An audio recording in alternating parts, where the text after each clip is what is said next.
My oldest one is a bit more aware. She's like, I was in a film, wasn't I, Mummy? And I was like, yes, and you won't be able to watch it until you're 18.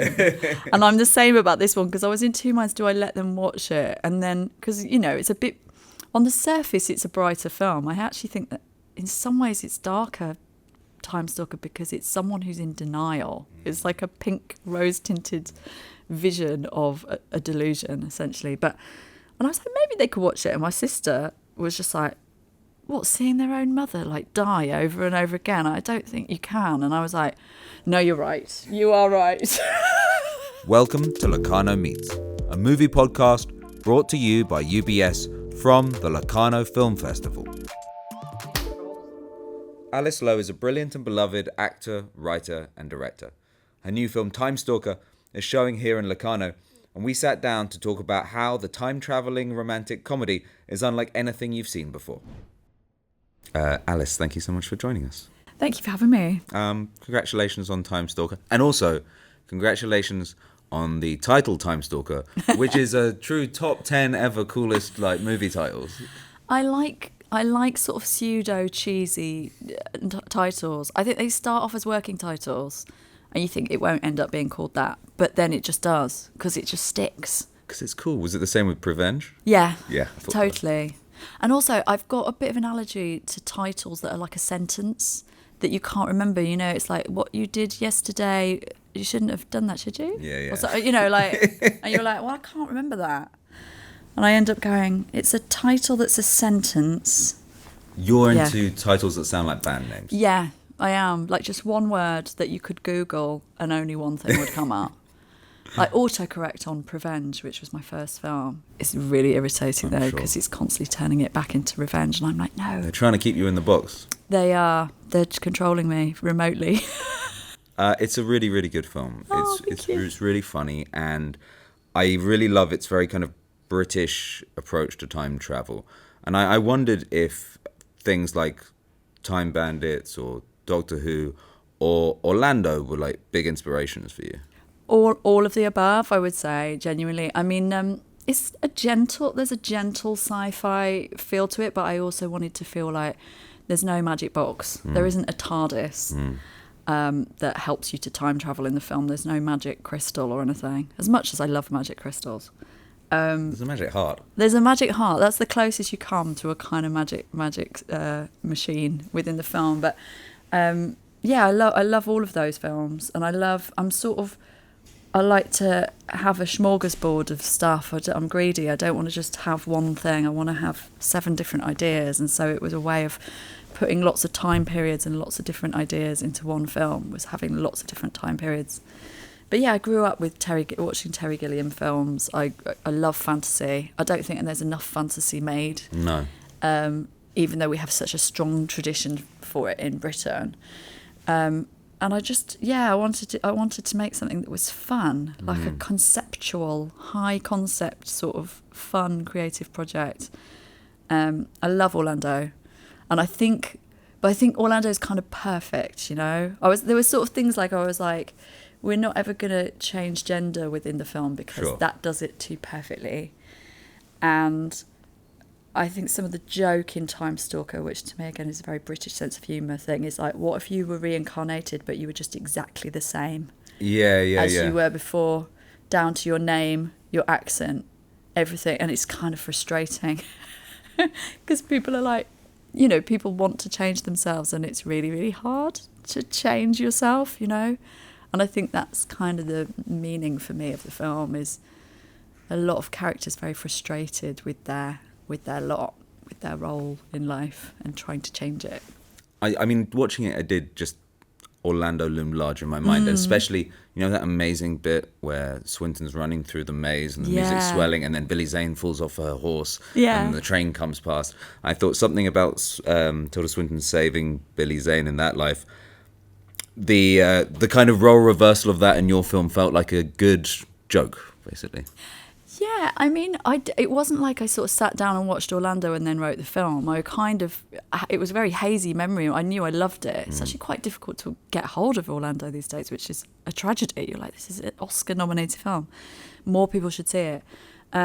but I didn't really consciously sort of look at that and go, oh, I must have that. Fair I think enough. I was more influenced by things like Dr. Zhivago and, sort of romantic tropes that I wanted to put in the film, that I felt like, everyone has this sort of romantic ideal of chasing after someone and falling down, or, them not hearing you because the train is too loud or the snow was too thick or something like that. And then putting a British spin on it, which is someone failing completely and making a tit of themselves, Like essentially. putting like normal, lame English people like you and I right into the middle of these grand narratives. Yeah, I think so. And I think that's quite a good summary of what I do generally.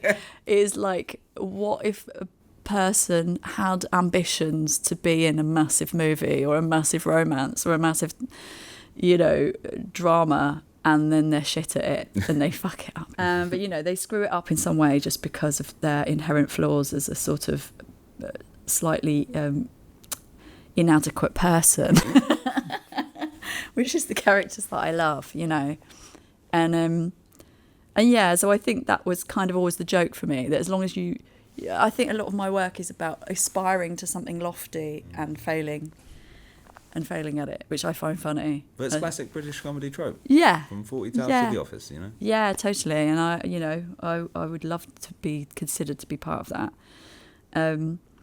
But Orlando, I think to me, and, Sally Potter worked a lot with Derek Jarman and Tilda Swinton, that movement of sort of this very highly theatrical, visual punk era of filmmaking, which I feel like we've lost it a little bit, and it was so much our identity, this very British identity, that we've sort of lost sight of a little bit. And it's like, okay, we don't have the budget to do what Hollywood is doing, but what do we have? We've got imagination, we've got creativity. And so I think I wanted to be part of that tradition as well. Like, where's all the Peter Greenaway stuff that we used to have that was very theatrical? And well, I was going to say actually that this felt like both a love letter of and a continuation of a type of eccentricity, which is like rife throughout British history. Perhaps defined by no one better than a character such as Adamant. yeah, and it feels like you're joining that legacy. But I agree with you. You came up with in TV when there's some very eccentric programming, Garth Marenghi, Mikey Boosh, that type of thing. Has has that swamp of eccentricity been drained? Well, it's interesting. I mean, I think I was lucky in that era that, like, the way you would develop your comedy show or your comedy career was you would go up to Edinburgh, which was very cheap in those days, and you would put on a bonkers production. And because you would have the space, you might have a giant costume or you might have a huge piece of set. I did a play where I had a giant tambourine on the stage that I climbed through at the beginning of the show. And now people go to Edinburgh and it's really expensive. You have a tiny venue, you have 5 minutes to get in and get out, and people go out there in a T-shirt and jeans and no props and they sort of go, I'm just going to tell you a story and hope that you give me some money and a bucket at the end. Yeah, yes, exactly. I'm going to tell you my own very, very sad story. And there's not going to be much fantasy or imagination in it because I can't afford it on the budget that I'm on. And so I feel like lucky that I came up in that era where then you might get a TV show, and inbuilt into the show would then be those aesthetics that you'd had from doing a theatrical stage show in Edinburgh, where you'd have big props and big costumes and fantastical ideas. And so, people like Paul King, who directs Paddington but also directed The Mighty Boosh.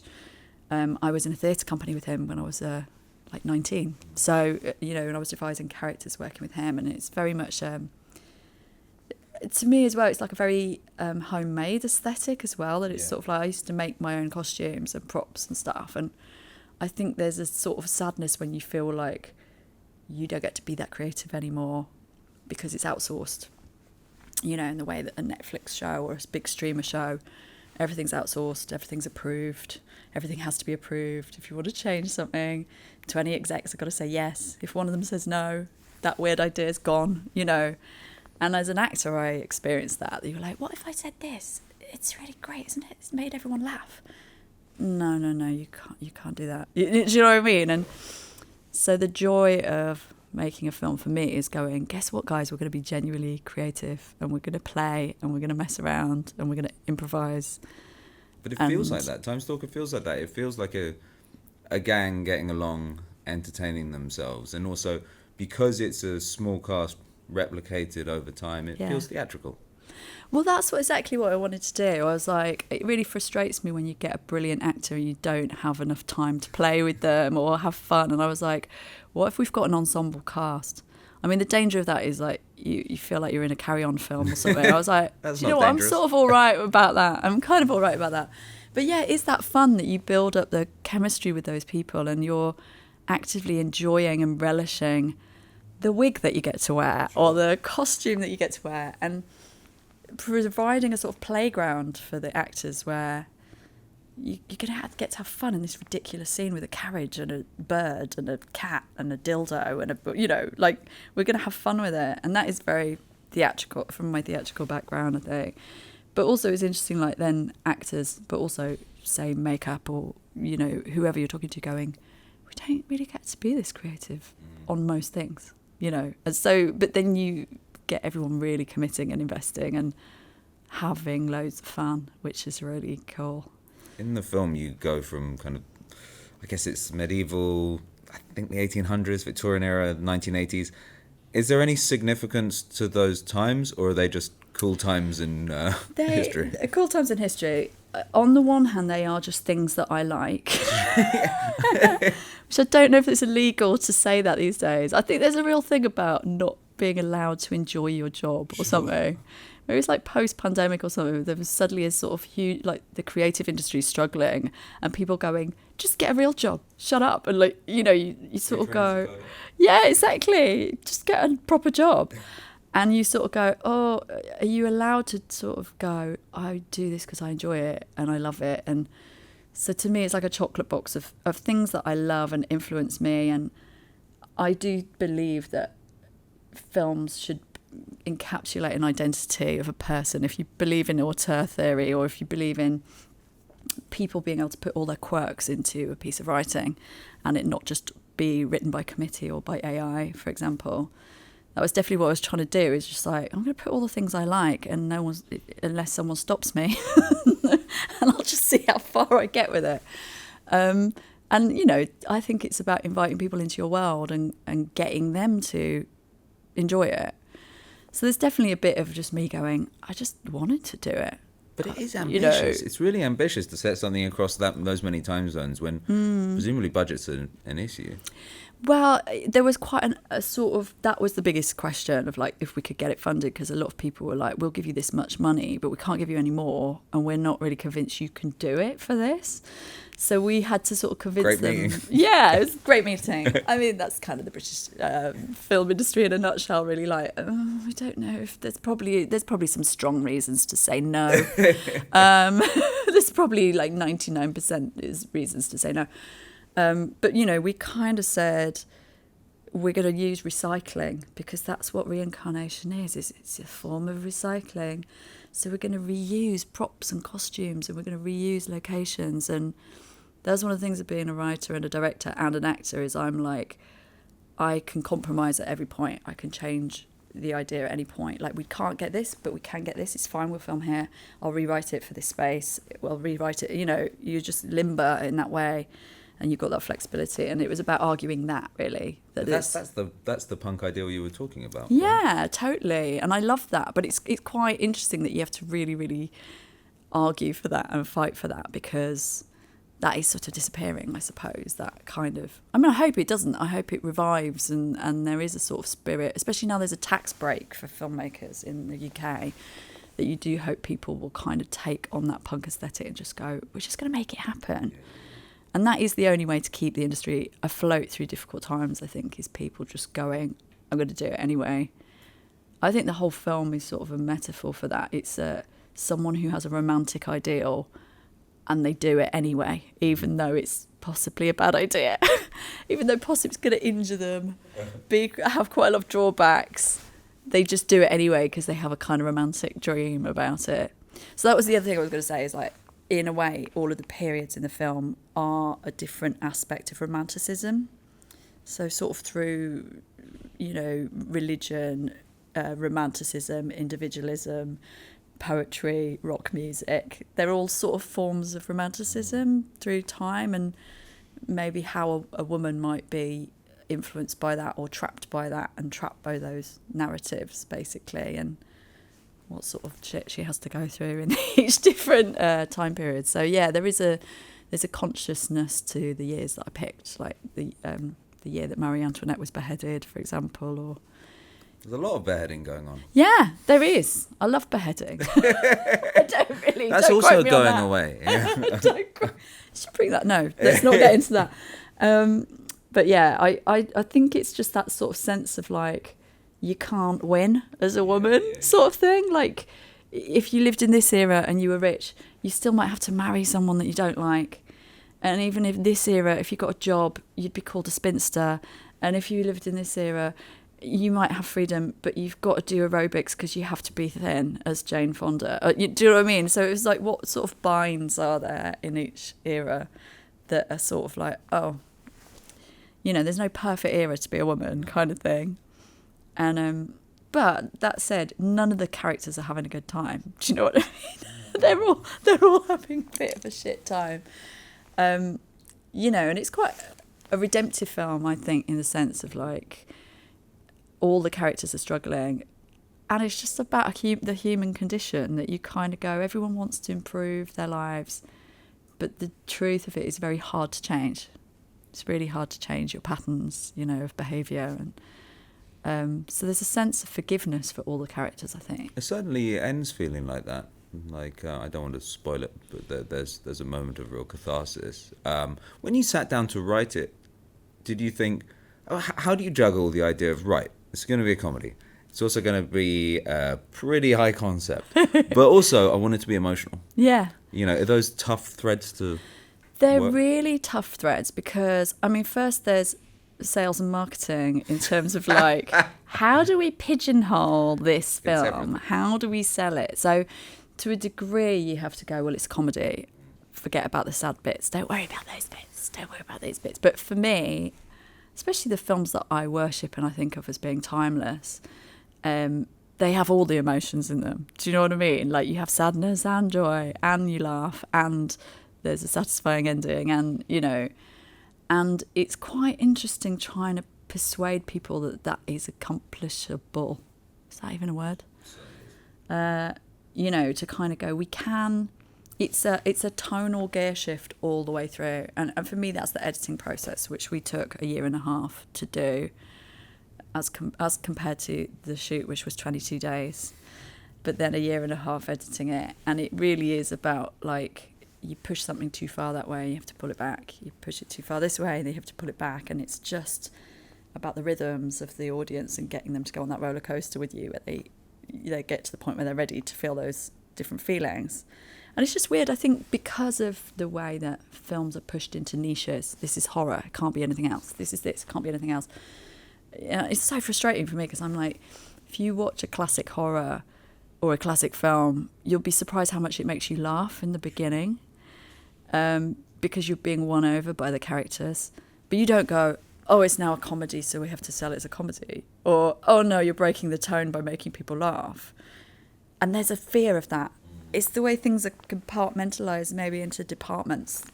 TV, this is the comedy department. Might well be that, yeah. I think in the UK that has been a real issue sometimes, the sense that you go to the BBC and they go, oh, this is a drama. You go to the drama department, no, this is a comedy. And you're like, it can be both. What's the Maybe problem? it'll change with things like chewing gum and that. Yeah, well, I think there's been big inroads with those sorts of things, which are absolutely the dramas that I go, oh, thank God, someone's proving it can work, exactly. And it works. That real life is both funny and sad. Yeah, and that also the audience have an appetite for it, that they're kind of like, thank God, something that doesn't assume that we're not intelligent, And for me, I love that's what I live for, is those gear shifts. And then, I love the contrast. It's like Bittersweet, where you go like, this is a really dark character, but we're going to put a really funny person to play it, like Nick Frost, who's like traditionally played quite cuddly characters, and we're going to make him play this absolute monster, like literally ADR'd by a dog. Yeah. Yes, exactly. There's a lot of sort of dog stuff in there. not sure Nick's even seen those bits yet. Sorry, we put a bit of dog stuff in for you. But yes, he starts off as a dog and he is reincarnated as a human. And that's all you need to know about his character, really. But, you know, I just love those tensions where you just go, we're going to wrong foot people all the time so they feel like what they're seeing is fresh. And that's the tricky thing, getting money from people to trust that you're getting it right, I suppose. One of the things that I really love about the film is the aesthetic. I think it looks really, really beautiful. Did you have a vision of how you'd work with colours before you started, or is that something you put together with your crew? No, it was something that was there right from the beginning, because I you know, it was lockdown. I'd had another baby. Everyone's like, the world's falling apart. Loads of stuff going on. And I was like, I'm writing my next film. And I was like, I want to make something that it feels timeless and feels like a sense of like this. People could watch this in 20 years' time and the story would just still make sense, and there wouldn't be jokes in it that you go, oh God, that was so of its time. I think a lot of comedies make that mistake. They put in a joke that's not going to date well or something. And so I was like, I want to write something with a bit of perspective. And to me, like Powell and Pressburger are just some of the greatest British films ever made. And I feel like I watch them go, when did we lose this theatricality? When did we lose colour in British films? Like suddenly at some era, the plug was pulled on colour and it just drained out and we just made grey films. And I know there's not much sunshine in the UK, so that possibly is why. But I really wanted colour to be a massive part of the film. And I mean, you know, I started writing it 7 years ago, so this is pre-Barbie and stuff. So I was like, I want to put a lot of pink in this film, and I feel like that will be really transgressive. And then like Barbie comes on and just like forget it. We've done it now. It was a transgressive idea. It was a transgressive idea at the time.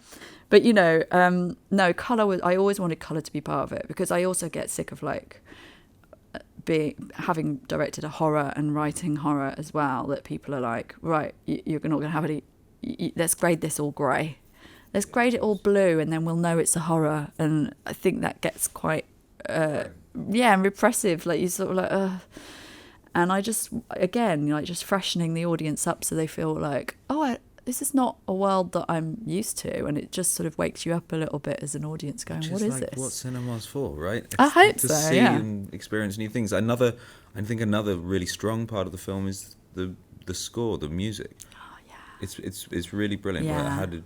Who made it?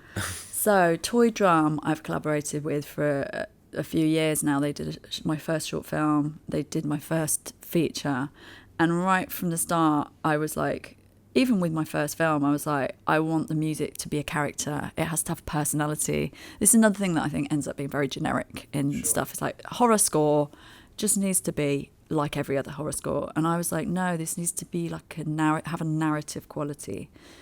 And I started working with Toy Drum on this film, like as after I'd written it. So they were working on it for years. They were like, we've come up with You can really tell. Yeah, I mean, you know, it was a massive process, and just getting this palette of emotions. That's what helps with the emotional gear change, is they created this palette of different emotions.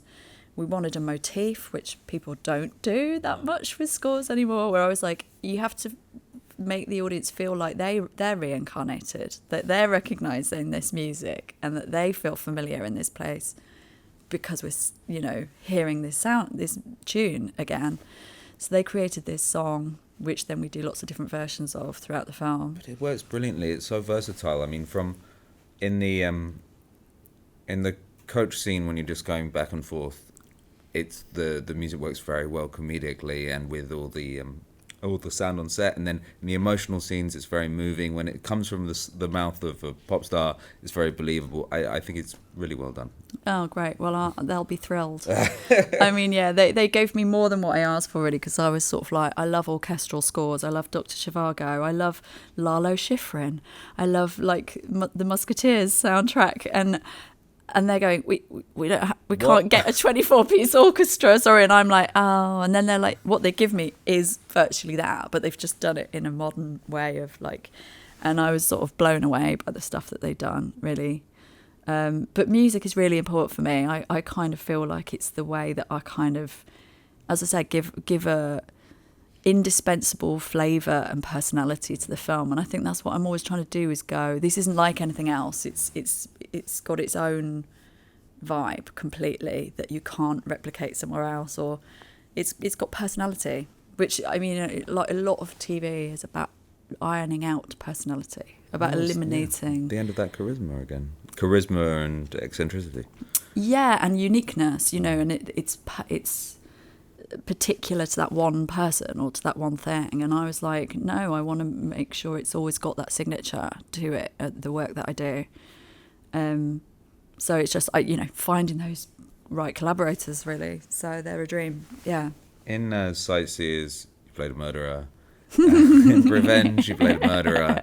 In this, you get killed a lot. Yeah. Has something big and emotional shifted in your life? I feel like it was time. I deserved it, basically. I think that was part of like an internal joke to myself that was like, it's about time I did some of these deaths, because you watch the actors, the poor actors getting covered in blood, or having like a pipe sticking out their neck to pretend to be a artery, or, you know, you've put them head down in some mud or something. And I just was like, I should be doing this to myself. And again, it was sort of lockdown. I kind of felt like, I mean, I sometimes say this is a vanity project. I'm bringing back the vanity project and resurrecting it as an idea, because what the fuck is wrong with being in your own film? Like, sure. It's sort of one of those things that people are like, especially with women, like, how dare you put yourself front and centre? You're just like, well, I've done it. What are you going to do? Mate. Yeah, Soz mate had done it. Well, also, that's Agnes's character, is she's sort of shameless, and she's got main character syndrome, and she's like vulgar in some ways and puts herself out there and is embarrassing and is like an idiot, you know, and she's selfish and self-absorbed. And I was just like, to me, that's like a really important barrier to get past as a creative, especially female creative, I think, to kind of go, it doesn't matter. That person doesn't give a shit. They're going and doing what they want. So should you. But at the same time, she does get tripped up by it. And I think for me, it was a little bit like a sort of trying to remember your ego as a creative. Like, don't get too up yourself, because you will fall over into an axe. I did want to ask. Look, I think Prevenge is now like officially a classic, or at least a cult classic. God, I hope so. I think it's very, very beloved. In that film, you made it when you were pregnant, and the plot of the film is that your unborn child is telling you to kill people. Have you explained to your child that they are in a horror classic as the devil? Well, my oldest one is a bit more aware. She's like, I was in a film, wasn't I, Mummy? And I was like, yes, and you won't be able to watch it until you're 18.